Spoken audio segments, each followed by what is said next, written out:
It's boring, boring, boring.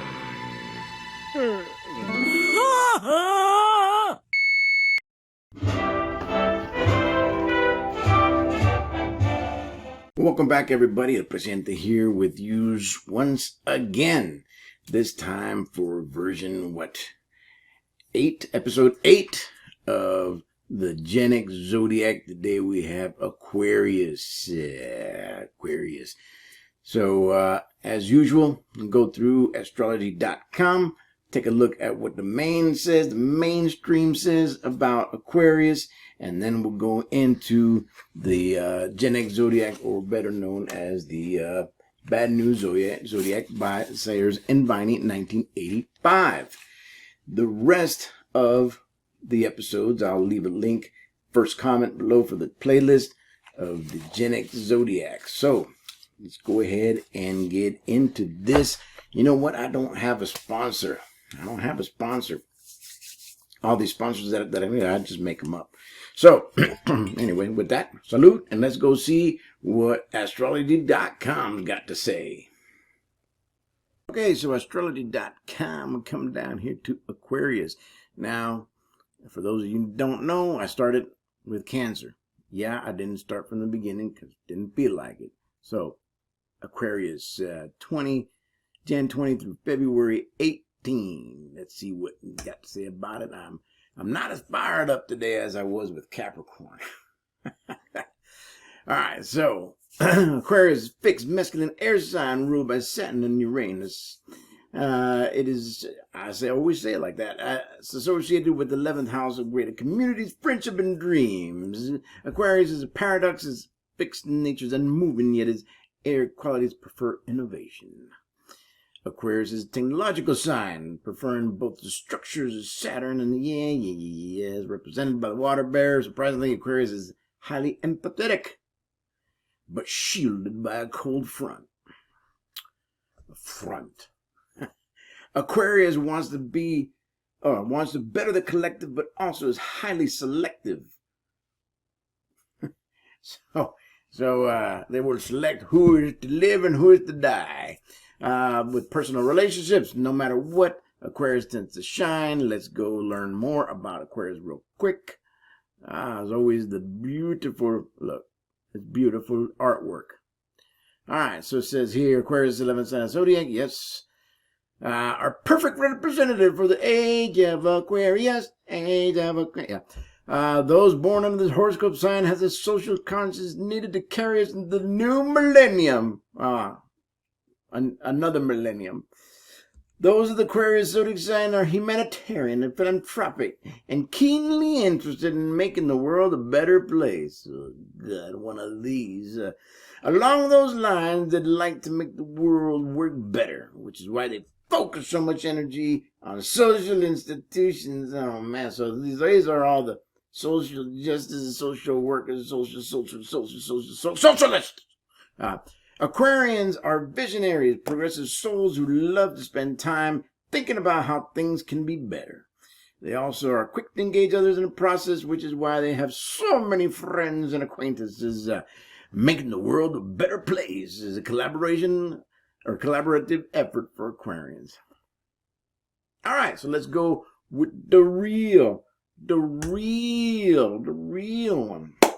Okay, Aquarius overview, and then I think I might do a couple of smaller subcategories. All right, starting to get a little dark. Get some light in here so I can see my eyes.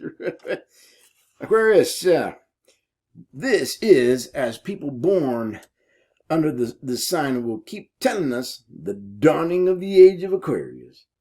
Uncharitable types may remark that it seems to have been a long time dawning without getting much lighter.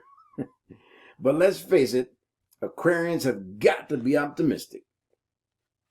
Born at the deadest time of the year, with some of the dullest stellar influences in the entire zodiac.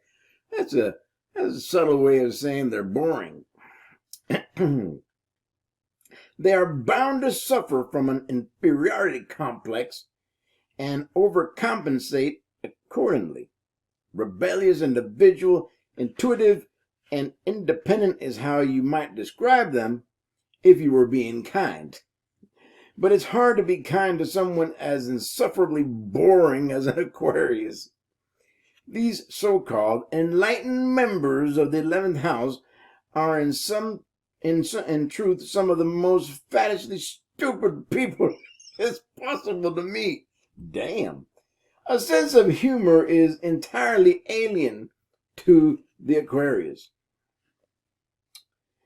They drone on about their moronic preoccupations for hours on end, with never a glimmer of levity, never a moment of less than stupefying dullness. Woo, dang. This is rough, man. Just get a little closer over here. All right. Man. It is, and this is just the overview, it is the bizarre natal conjunction of Saturn and Uranus that make Aquarians feel so indifferent from everybody else, and so convinced that they have the answers to life's many questions. They are always looking for alternative lifestyles, basically because there are failures in conventional ones, and need a new set of rules to live by. So much for the rebellion. And once they have become failures in the new way of life, they usually move on to yet another. Dang. Hippies are Aquarians, as are 90% of the ill-complexioned wimps and fatties that always seem to work at health food shops.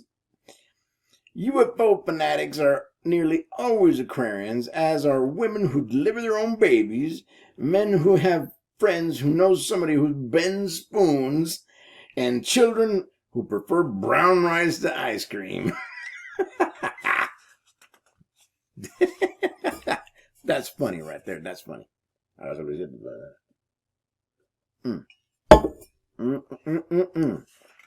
All right, so let's go over here and I'll try to do one that we haven't done. All right. We'll do the food and entertainment, and then the employer, maybe the employee as well. All right. Actually, I think I did food. Don't matter. Aquarius, food and entertaining. By now, you should have a fairly good impression of what to expect at an Aquarian dinner party. In a room painted navy blue with stars on the ceiling, a huge poster of the Jimi Hendrix Experience on the wall, and a goat in the corner, expect no mercy from your very boring hosts. The first course will be whole grain spaghetti with baked beans. The main course, brown rice and lentil stew. Dessert, prunes. Cheese, goat curd, and the beverage will be a home-brewed ale, non-alcoholic. All right, man, that's rough. Aquarius exercising. When you spend the whole day chasing after frisbees, shelling mung beans, and rolling around the dirt with large, malodorous dogs, stinky dogs, who needs formal exercise program, man? And the hippies. Aquarius employer. This sucker has got to be a good person to work for. You can always get around Aquarian bosses because, pathetically, they tend to see the best in people. Some employees invent complicated scoring systems for telling lies to the boss.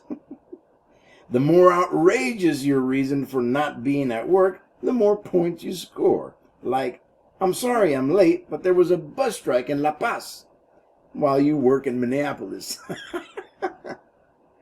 All right, last one. The Aquarius employee. This is one gem, and if you have one, you are a lucky boss. Probably only the Piscian and the Libran are this malleable as employees. Not to put too fine a point on it, you can trample all over an Aquarius. threatened to withhold their carrot juice, deflate his bicycle tires, confiscate their Save the Whale posters, or oh man, beat them if you are a Scorpio and this kind of behavior. Oh man, it says beat them if you are a Scorpio and this kind of behavior appeals to you. You simply cannot lose. Man. Rough. Sayers and Vine in 1985. The Bad News Zodiac, or as I call it, the genx Zodiac. We don't hold back for anybody. All right, well, that's that one. We have 4 left. Now, I hope you enjoyed this. If you did, please like, subscribe, leave a comment. If you didn't like it, like, subscribe, leave a comment. If you didn't think it was any good, like, subscribe, leave a comment. Until next time, thank you for watching. The infamous Aquarians are next in lieu of the memes, and I'll see you in the next one.